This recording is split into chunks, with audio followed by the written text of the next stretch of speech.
বাংলা একাই 100 হয়ে সফলতার পথে, জনগণই রাজা হেথায় জনগণের মতে। 10 লক্ষ টাকা পাবে প্রতি বুথ, এবার মিটবে সকল। যে কাজগুলো করলে একটা পাড়া বা একটা বুথের অনেক বড় সমস্যা মিটে যায়, সেই কাজগুলো যাতে করা যায়।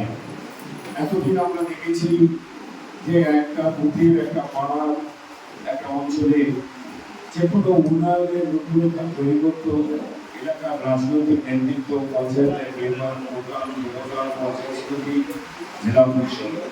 কিন্তু বাংলার মুখ্যমন্ত্রী বলেন না, যে মানুষেরা ভোট দিয়ে জনপ্রতিনিধি তৈরি করে, অথচ তাদের বুথে, তাদের এলাকায় অনেক দিন ধরে অনেক সমস্যা জড়িয়ে আছে, তার জন্য তিনি প্রত্যেকটা বুথে 10 লক্ষ টাকায় করে বরাদ্দ করে, যে বরাদ্দ দিয়ে পঞ্চায়েতে যে কাজগুলো লেখা আছে সেই কাজগুলো বাদ দিয়ে এমন অনেক কাজ আছে যে কাজগুলো করলে এলাকার মানুষের উপকার হবে, সেই কাজগুলো তিনি করার জন্য আহ্বান করেন।